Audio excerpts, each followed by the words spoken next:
Yo aquí no veo a los políticos. Ya, por eso digo. No veo a los técnicos. Bueno, por eso digo. Realizan Claro. esos trabajos para la administración y que pagamos todos del Pero claro, no son solo técnicos. Como bien sabes, ese día hubo que leerles la ley de patrimonio a la directora general de patrimonio en la mesa. Hubo que leérsela porque no sabe lo que dice la ley de patrimonio, porque ella argumentaba que se podían derribar los muretes de la Adarve porque no son originales. Y usted sabe el artículo 33 y el 34 que dice que todos los añadidos están protegidos por la ley. No lo saben, usted tiene que leer delante de ellos. Claro, así estamos, ¿no? Había otra cosa. Yo le quería preguntar al señor Palazón. Julio. Vale, pasamos. Si es normal, porque yo soy una persona profana en esta materia, pero cuando a mí me llega a los oídos que van a gastarse 12 millones de euros en la rehabilitación de la Alcazaba, se me viene a la memoria, a la cabeza, se me viene la siguiente circunstancia, y es que desde hace 30 años con Fernando Valdés no se han vuelto a realizar excavaciones en la Alcazaba, a excepción de lo que ha sido la rehabilitación del proyecto del hospital militar, que ha sido dentro del hospital militar, nada afuera. Pero lo que yo quiero decir es todo lo que es el contorno de nuestra Alcazaba, en estos últimos 30 años no se ha hecho absolutamente nada en cuestiones de estudios arqueológicos. Entonces yo me pregunto si es normal, porque yo no lo sé, si es normal que este tipo de actuaciones se vayan a hacer en los estudios arqueológicos al mismo tiempo que la ejecución de la obra. Si eso es normal, porque es lo que se pretende hacer aquí. Lo mínimo es estudiar lo que tenemos, porque creo que debe de haber en 30 años evolucionado la forma de llegar a profundizar sobre nuestro conocimiento de lo que hay en la Alcazaba, que la Alcazaba es todavía una cosa muy desconocida, que no la tenemos todavía clara, o no se tiene clara, incluso cosas que se han escrito por Fernando Valdés, están pasadas totalmente de modas y de contexto. Entonces yo quiero saber si eso es normal hoy en día, que nos gastemos de golpe 12 millones de euros en ejecutar un proyecto como es la Alcazaba en 18 meses o en 3 años, lo que sea, y al mismo tiempo ya hay que hacer el estudio arqueológico. ¿Eso es normal? Bueno, si por normal decimos que es frecuente, sí. Vamos a ver si estadísticamente estos hechos se dan con frecuencia. Lamentablemente tengo que confirmar que sí, que esto es lo habitual. Y si por habitual entendemos normal, sí. Ahora, ese no debe ser el procedimiento, ya lo he comentado antes. Es decir, lo que ahora mismo se está planteando es, me imagino que es eso, porque yo no estoy muy al día de lo que aquí sucede, pero lo que se da es una cantidad de dinero para hacer un proyecto de rehabilitación que la mayoría de los casos contiene unas partidas arqueológicas que la mayoría de los casos es un paripé justificativo de esa intervención, cuando el estudio debería ser un estudio hecho en el tiempo y de manera pausada y por unos equipos competentes.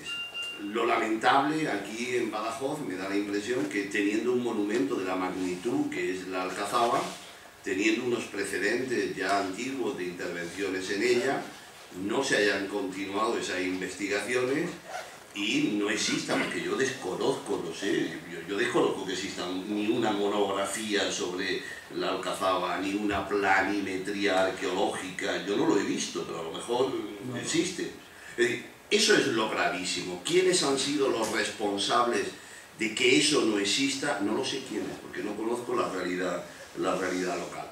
Lo que para mí me parece inconcebible es que este monumento, que es la Alcazaba, no tenga ese aparato de estudio previo, porque además este es uno de los monumentos medievales que se intervino hace exactamente, pues eso, en los años 78. Yo estuve de estudiante, vine un verano a excavar aquí. Lo lógico, vamos a ver, lo lógico es que un monumento que tuvo tan buenos inicios no se haya continuado, que haya quedado, y que además la producción científica de conocimiento de ese monumento yo la desconozco, excepto algún artículo, alguna cosa que hay. Entonces, ¿quiénes son los responsables? ¿Por qué se ha llegado a esa situación? No lo sé. Lo que sí pasa es que eso está así, y de golpe y sopetón, por presiones de la sociedad, del político de turno, se consiguen unas partidas de dinero. Y dentro de ese proyecto, que es un proyecto de rehabilitación, destinan unas partidas ahí para ese tipo de cosas, que en la mayoría de los casos suele ser bastante poco útil. Yo quería hacerle una pregunta a cada uno de los ponentes, que creo que se contesta muy breve. Bueno, ante todo hacer un inciso, si hay algún político en esta sala y si hay políticos en Badajoz que se interesan por su Alcazaba. Yo soy el coordinador del PIB en Badajoz, me llamo Juan Bejarano, y es un tema que hemos seguido bastante frecuentemente, con el máximo respeto, por supuesto. Entonces, yo quería hacer una pregunta a cada uno de ustedes. En primer lugar, el doctor de la Universidad de Extremadura comentaba antes la importancia del conocimiento de los monumentos por parte de la población como medio de protección y como medio de que generaran cariño y aprecio entre la gente y protegieran ese monumento. Entonces yo quería preguntarle cómo vería usted la posibilidad de divulgar la importancia y el afecto a la Alcazaba en la ciudad de Badajoz con la realidad sociocultural de sus ciudadanos y de los ciudadanos de Extremadura en general. A Antonio Manzano le querría preguntar si todo esto no sería más fácil solucionarlo cumpliendo una simple premisa básica: que los políticos o que los técnicos o que los arquitectos se dedicaran a cumplir la legalidad vigente, puesto que la legalidad vigente viene de fruto de una democracia con largos años de experiencia, aprobada y consensuada por todos, y se supone que defiende el interés general de todos los ciudadanos y es lo mejor para todos los ciudadanos.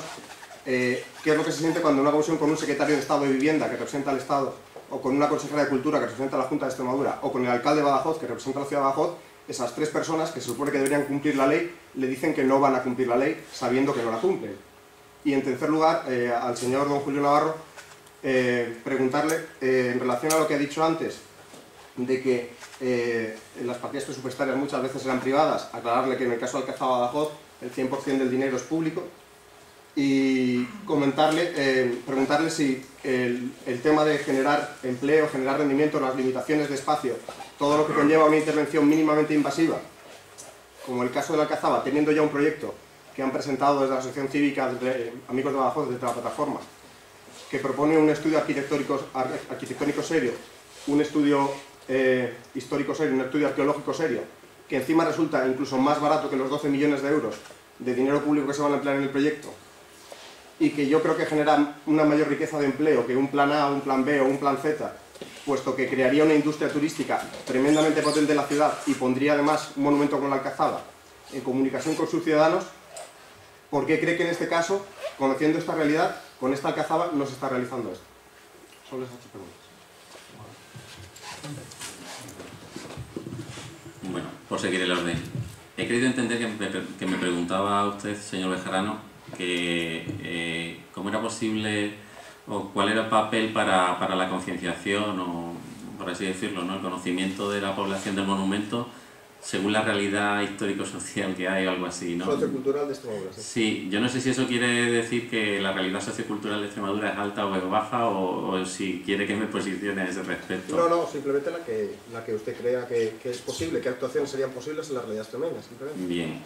Bueno, quizá habría que partir lógicamente del conocimiento, ¿no?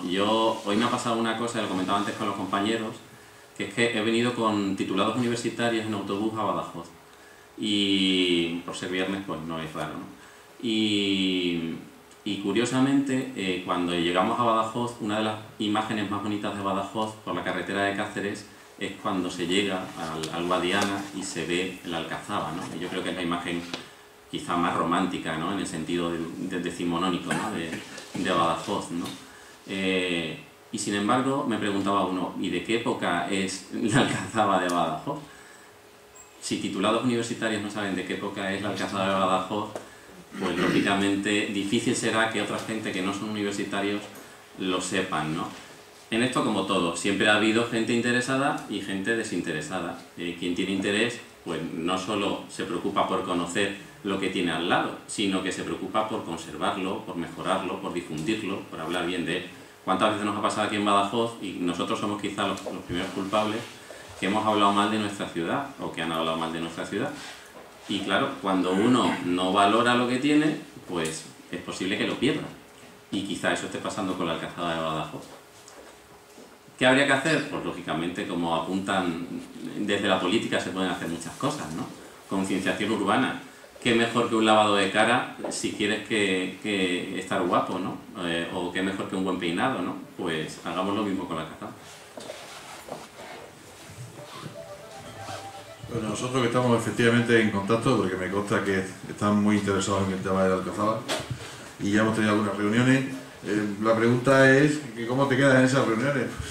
Javier Tejero y yo salimos indignados de la última. ¿Cómo vas a salir? Es que es inconcebible, la ley es clarísima. Las leyes de patrimonio, como decía antes, son la del patrimonio histórico español y la del patrimonio histórico en Extremadura, que hay que respetar. Y además están las normativas locales. Entonces, claro, es que te queda frío, ¿no? Se pueden poner muchos ejemplos.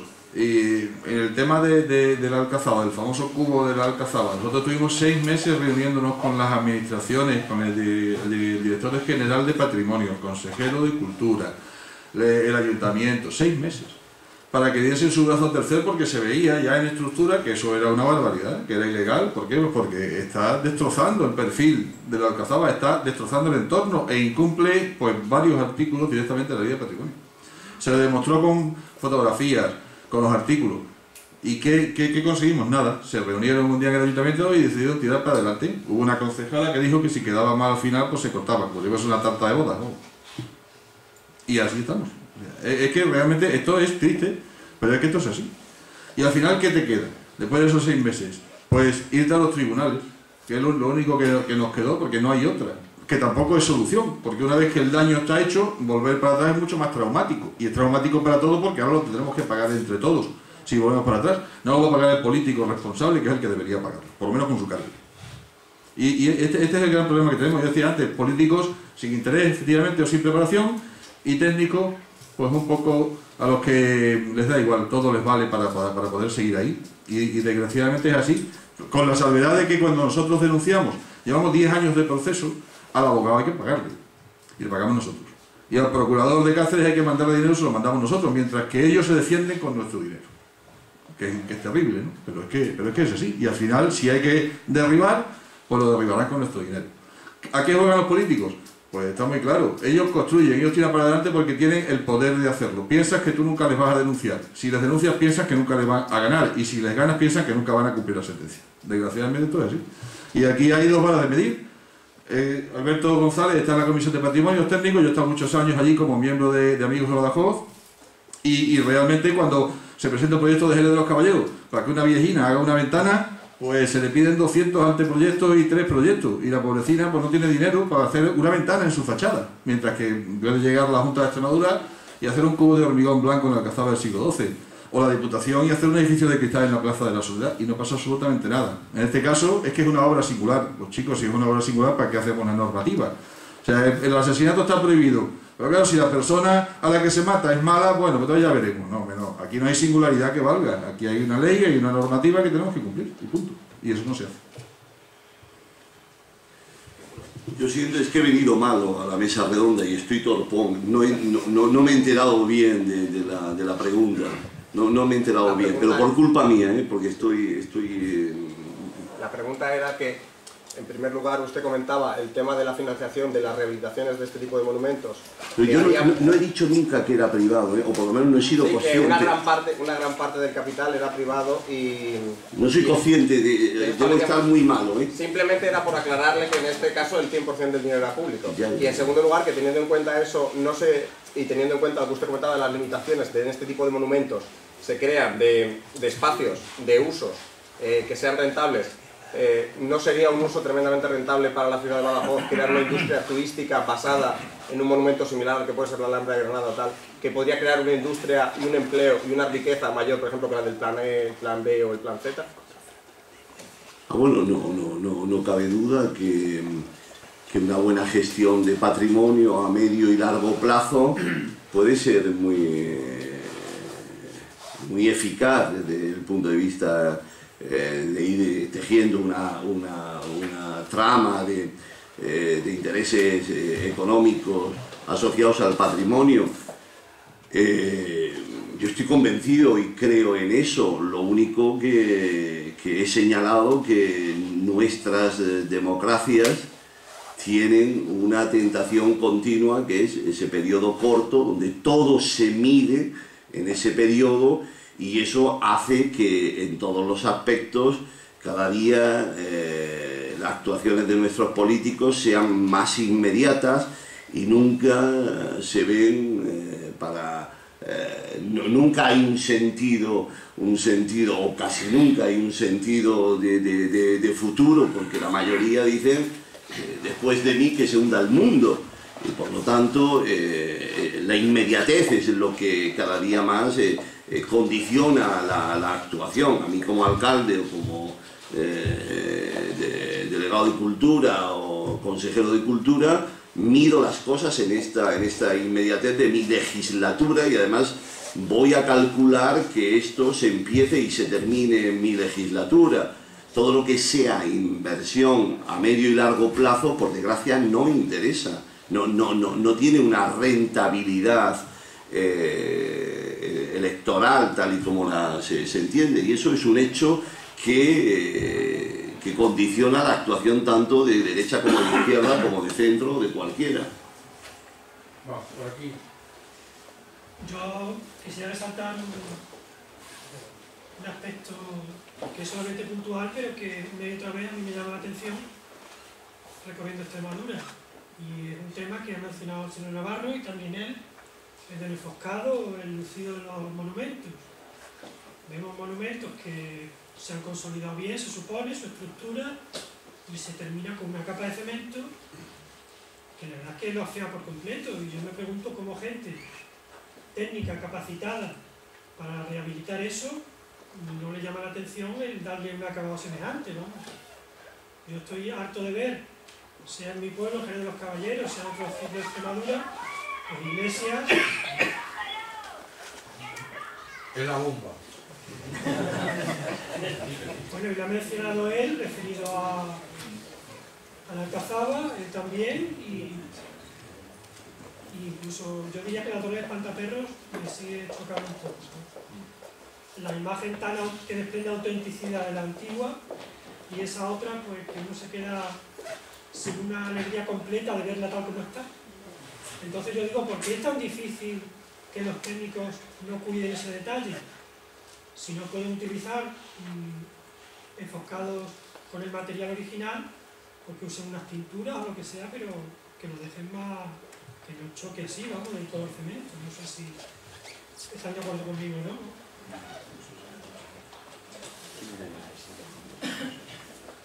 Bueno, el problema de los acabados en las intervenciones, además de problemas de desconocimiento, en la mayoría de los casos es un problema económico y en algunos casos técnico.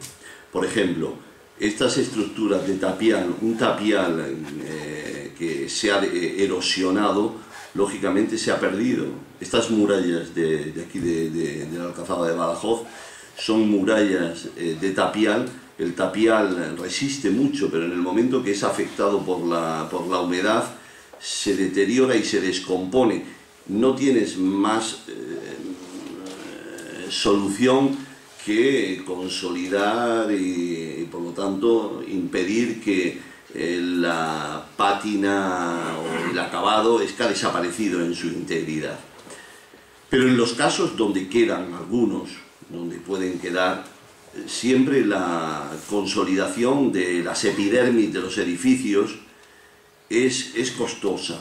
Entonces una de las vías más fáciles es prescindir de ese trabajo minucioso de las epidermis de los edificios, y no solamente de las epidermis externas, sino que muchos edificios, si supieran ustedes la información muraria dentro, nosotros en Granada estamos intentando convencer de que esa conservación en un edificio pase incluso por los enlucidos originales, porque la mayoría de esos enlucidos llevan grafitis.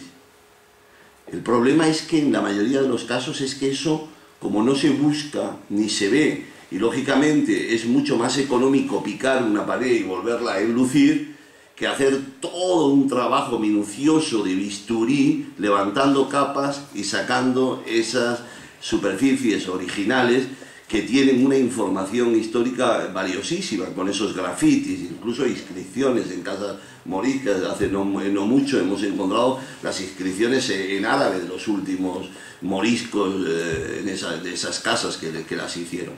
Entonces, esa investigación es costosa y después su rehabilitación e integración dentro de un edificio es costoso, y la mayoría de los que van a habitar una casa morisca lo consideran una cosa fea porque son parchones, es decir, la gente quiere sus superficies hermosas, blancas, y por lo tanto, entonces tiene que haber un cambio de mentalidad que afecta al bolsillo y a la estética, para decirle, mire usted, es que usted en su salón, si conserva estas superficies murarias con toda esta información de grafitis que tiene, esto es un signo de prestigio para usted.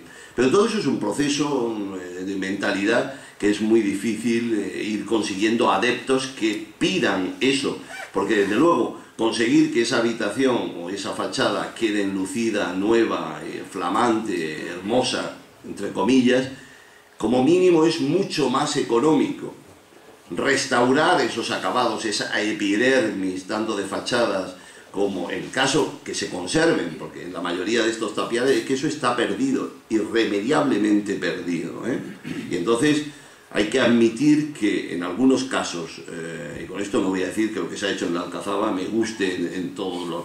pero en muchos casos es que las superficies han desaparecido y lo que te encuentras son emparchados que han tratado de restituir las líneas originales y después enlucidos. Entonces el tapial es muy difícil de restaurar y es caro hacerlo. Entonces cuando tú tienes unas partidas presupuestarias, el arquitecto de turno no se quiere complicar la vida con todo eso. Entonces es un pez que se muerde la cola.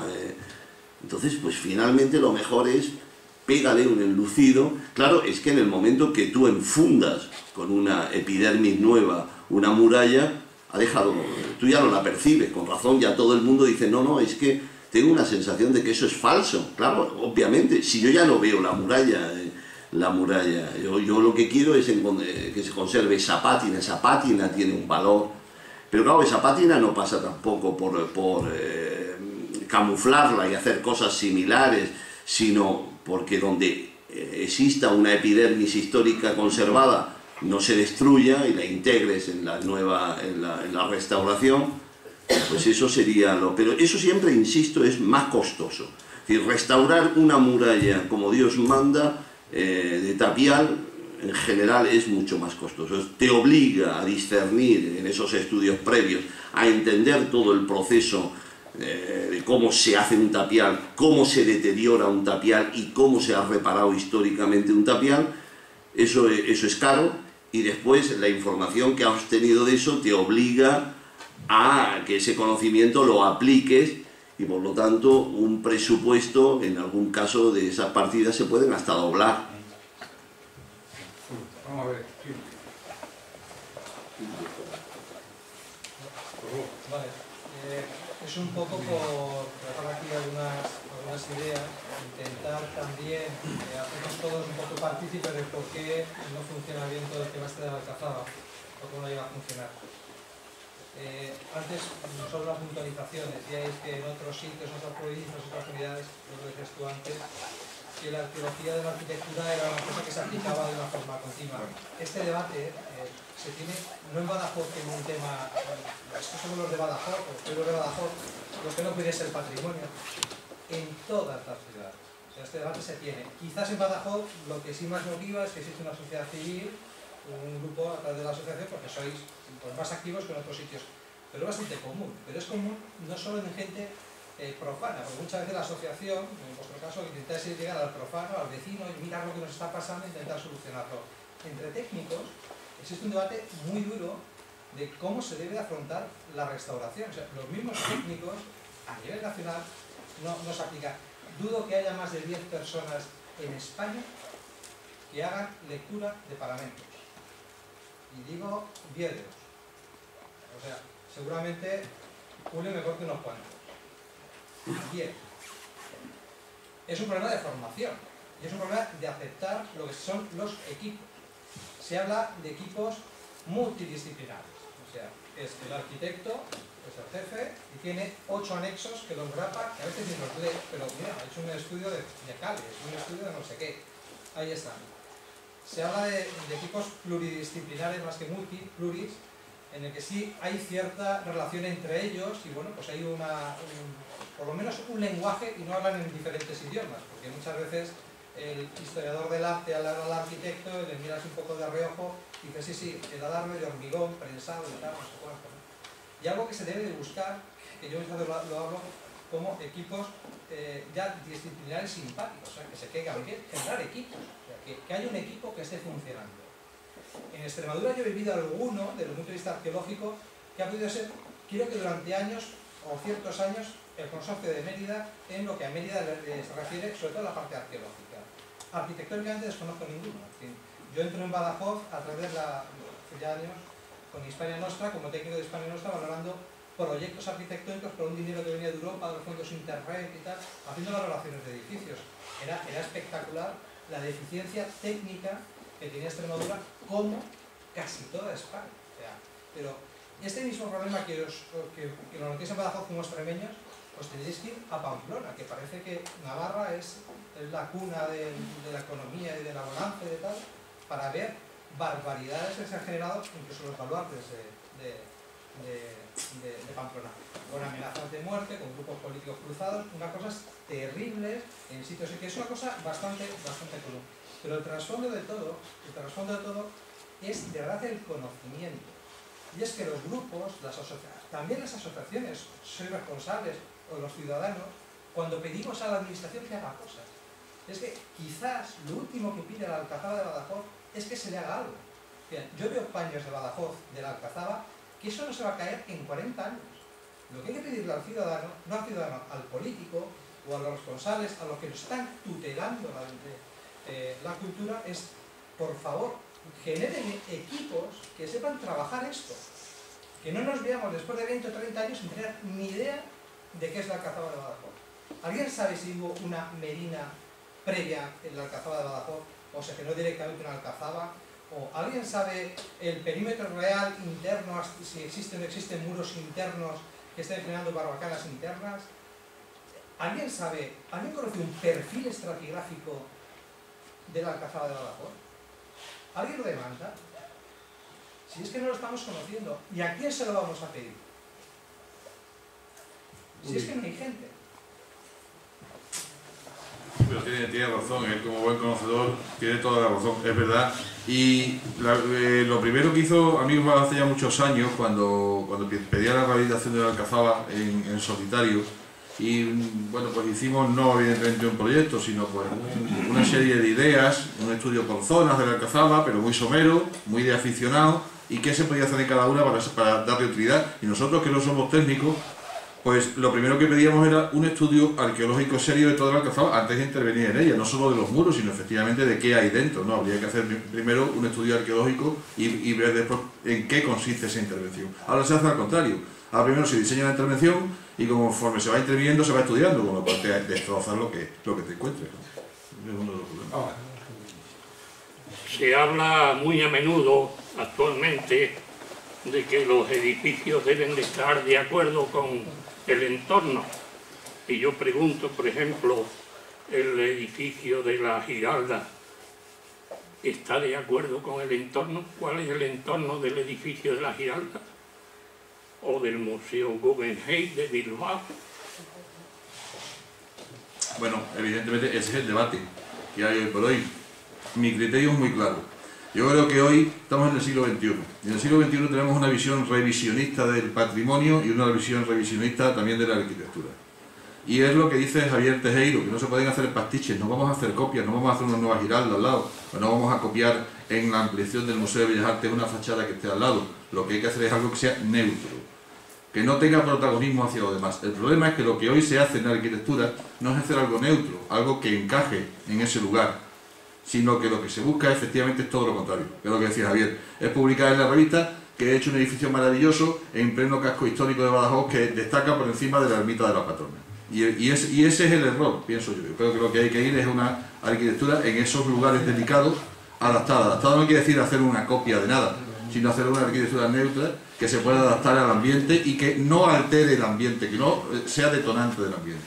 Evidentemente, Badajoz sufrió, y muchas veces de forma favorable. Acogió la arquitectura modernista y todos los movimientos historicistas, racionalistas, y tenemos muchos ejemplos en el casco histórico de Badajoz, que son edificios emblemáticos, ¿no? Pero quizás en la intervención de entonces no se puede valorar ahora, hace ya casi un siglo que se hizo. Ahora tenemos que funcionar con las leyes, con las normativas de ahora, y tenemos que ser consecuentes con lo que tenemos. Y si no le gusta la ley a los políticos o a los técnicos, pues que las cambien, pero yo creo que están para respetarlas, ¿no? Porque el vecino que viene aquí a vivir al casco antiguo, a ese no lo van a dejar hacer un edificio de cristal, eso se lo aseguro. Pero sin embargo, ¿puede venir a la institución y hacerlo? No veo lógico eso. El comentario me parece muy acertado, a pesar de que lógicamente no fueran las épocas, pero para apuntar un dato, ¿no? En 1931 se declaró la Alcazaba monumento. Fue el primer monumento de Badajoz que se declaró, junto con la catedral y junto, bueno, era el recinto, ¿no? Todo el recinto, incluida la Torre de Santa Fe. Lógicamente, la legislación de patrimonio no se remonta a la ley 88, había leyes anteriores que lógicamente no tenían los mismos criterios, pero sí que procuraban la conservación. El tema lógicamente, somos una sociedad en evolución y el problema de la conservación a ultranza plantea el problema de convertir el patrimonio en un museo, en musealizar el patrimonio, y eso es peligroso también, puesto que quita vida, y ya sabemos lo que pasa y lo que pasó en la Alcazaba cuando se fue la vida de allí, que lógicamente ante el abandono pues lógicamente se produce el deterioro. Hay que tener mucho respeto y mucho cuidado, ¿no? En todo, ¿no? La Giralda fue un elemento detonador en la Plaza de la Soledad, pero hoy en día, sin embargo, la miramos como también otro símbolo de nuestra ciudad, curiosamente, ¿no? Y a pesar de que no tiene nada que ver con el estilo de Extremadura ni con la arquitectura de Extremadura, y sin embargo queremos ese monumento, y creo que es así. ¿Por qué? Porque hay veces que hay cosas que, aunque en un principio parezcan chocantes, luego es cierto que son aceptadas por la sociedad. Los artículos esos que citaba Antonio Manzano son peligrosos, porque entonces si todo lo añadido se conservara, lo que has puesto del ejemplo de, no sé si era Almería, no sé, era otra ciudad, ¿no? De Jaén, no sé. Lo de Lorca, sí, lo de Lorca, pues también habría que conservarlo, ¿no? Y entonces todo eso es polémico. Y el tema, ya con eso termino, perdonad que me haya alargado. Un muro de cristal, y es mi opinión, y aquí me voy a mojar yo también bastante, no tiene por qué ser agresivo con el entorno. Yo no lo considero agresivo, a pesar de que sea arquitectura contemporánea, porque es un muro liso, y mientras no produzca muchos reflejos, ni sea un color demasiado molesto y tal, es que no ahí hay un hueco urbano. Tan molesto es el hueco urbano como la construcción de un muro de cristal. Pienso yo, pero bueno, una opinión.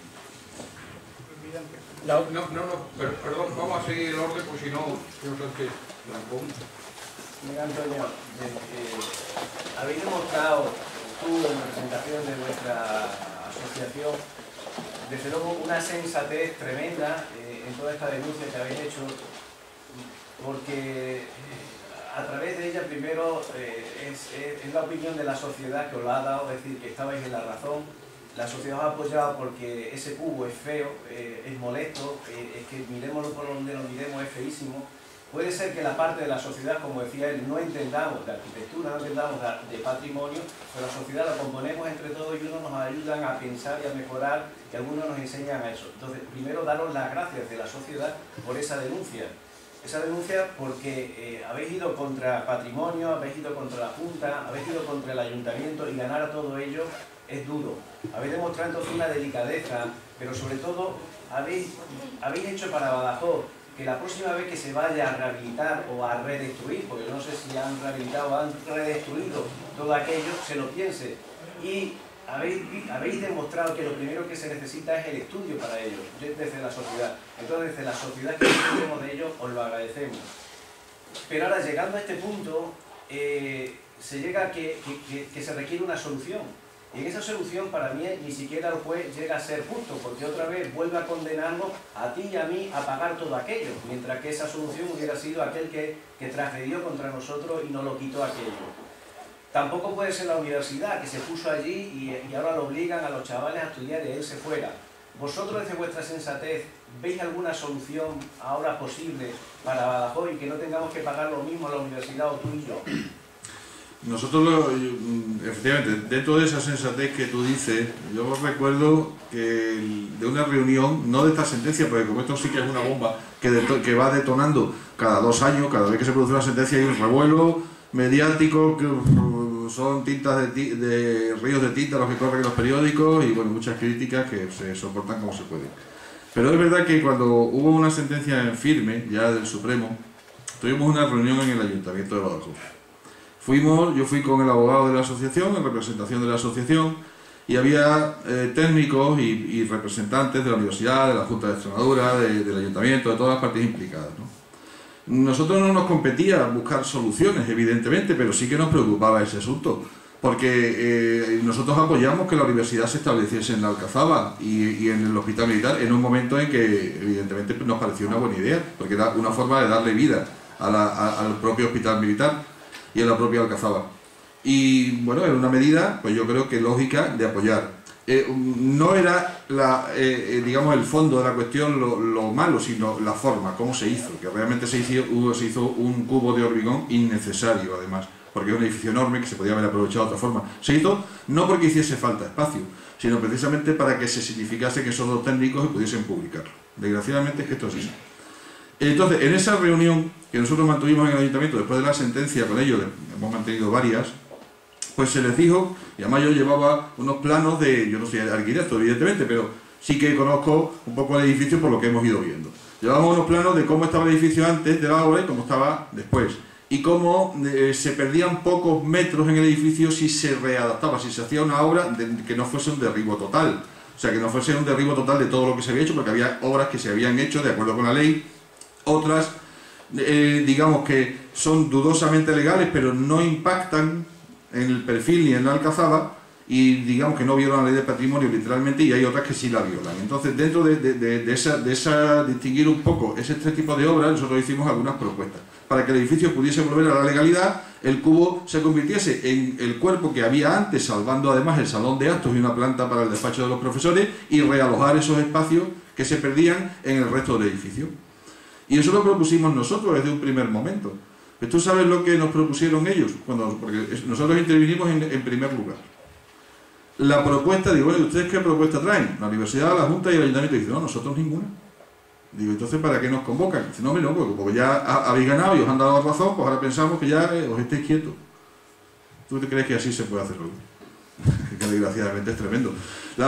El último incidente que ha habido con el tema del cubo, que ha sido la universidad argumentaba que es que ellos no se habían enterado del proceso. En 10 años no se han enterado y hay 16 recortes de prensa donde salen todos los rectores, los decanos opinando sobre el asunto. O sea, es que claro, es que eso no es serio. Bueno, Javier, y terminamos con Santiago porque ya nos estamos pasando de la hora. Ya no va a ser posible. Pero que bueno, el problema, insisto, vuelvo a repetir otra vez, una sociedad de un casco antiguo debe estar precedida de unos estudios científicos. Antes, cualquier arquitecto que actúa en un casco antiguo debe de estudiar exhaustivamente las invariantes formales, funcionales, constructivas, que al fin y a la postre es lo que lleva a hacer buena arquitectura de ese casco histórico y adaptarla a las necesidades actuales. Esas necesidades actuales que no son las de hace años, por eso repito que no se pueden hacer arquitectura mimética ni pastiche, pero sí que es verdad que se adolece en la mayoría de los casos cuando se actúa en el patrimonio de los cascos antiguos de estos estudios serios. Un muro de cristal, como decía el historiador, no es malo per se. Es malo cuando se utiliza sistemáticamente.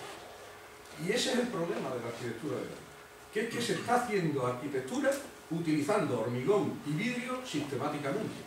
¿Por qué? Porque está de moda, lo dije antes. Ese es el problema.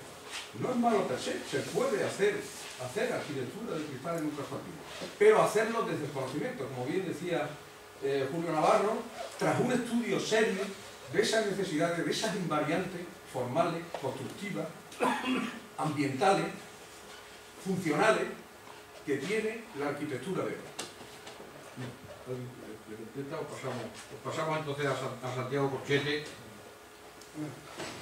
Buenas noches.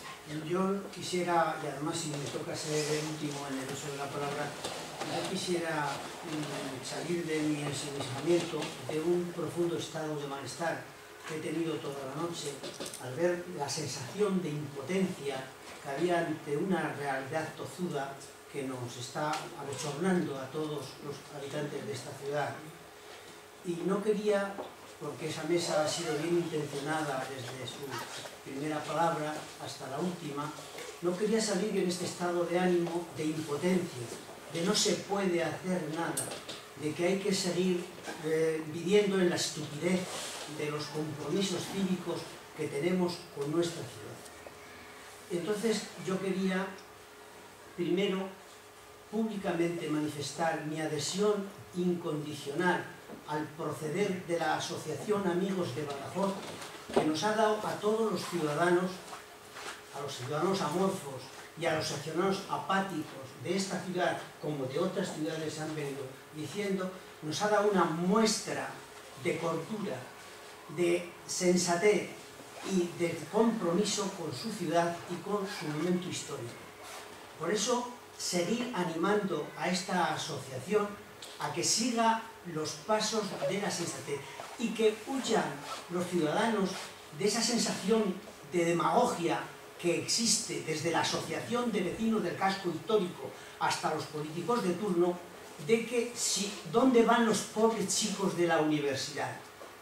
Antes de empezar a querer hacer esa barrabasada que dijo el presidente Rodríguez Ibarra y que comunicó a la sociedad, hubo una asociación conservacionista que dijo que eso era un juego enormemente peligroso para la universidad, segregar a unas personas fuera del campus universitario, porque estaba demostrado, harto demostrado incluso en la ciudad, cuando ITI se hace donde se hizo, ITA también, pero que en la margen izquierda no tenía ningún sentido trasplantar nada de la Universidad de Extremadura, que tenía un gozosísimo campus donde se podían potenciar todas las actividades docentes y universitarias.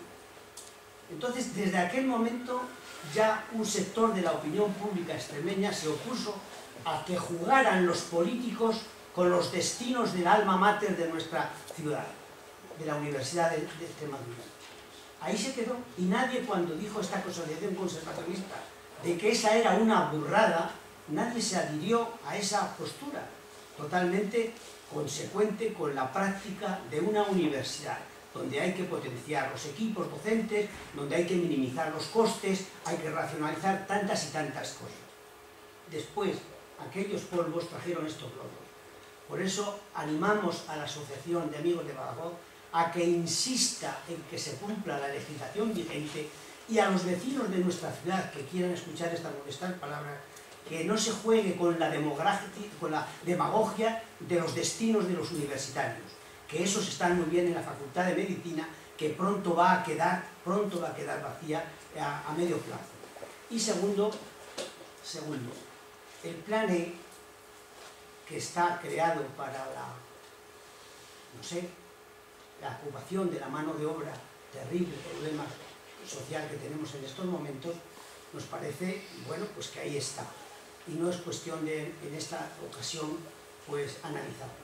Pero sí que ante la impotencia, quiero decir que en el anterior caso la reivindicación social, el que hagamos causa común con la Asociación de Amigos de Badajoz, es positivo, a mí me parece, y yo voy a salir de esta reunión por lo menos con ese ánimo de positividad al respecto.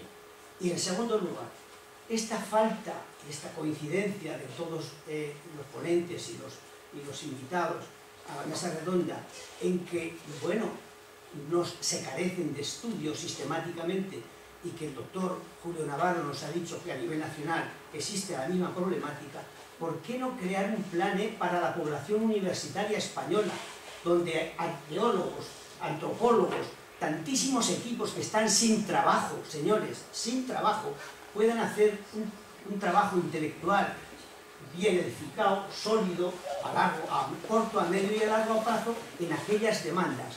Porque una universidad sin el contacto con la sociedad a la que tiene que servir por obligación social, me refiero, seguramente también legal, bueno, pues está reclamando ese planet para que toda la sociedad del conocimiento se expanda a estas zonas de la periferia, sobre todo, en donde estamos totalmente inundados, no ya de desconocimiento solo, sino de apatía, de desinterés, etcétera, etcétera.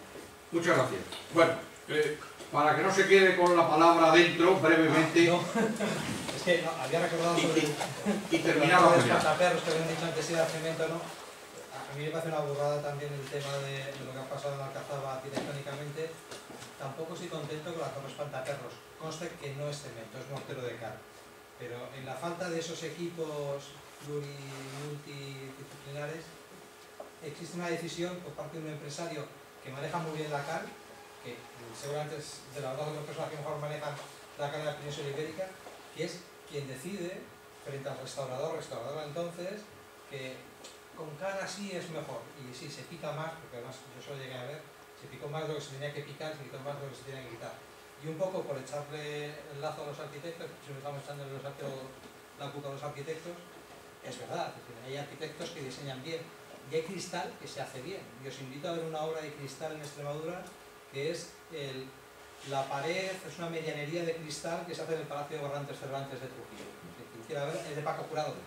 También es verdad que Paco Jurado es arquitecto y es el que pasa por el acueducto de Segovia restaurándolo sin tener que dejar ningún tipo de marca. O sea, ahí no dejó marca, y ahí dejó una marca de una medianería. Es un poco echarle el guiño a los arquitectos, que tampoco el cristal muchas veces puede quedar bien también en el patrimonio histórico. Pues muy bien, no, ya estamos absolutamente fuera de tiempo. Perdón, muchísimas gracias por su asistencia y en la próxima, si Dios quiere, dispondremos de más tiempo. Buenas noches. Cal hidráulica, no aérea, con una tercera parte de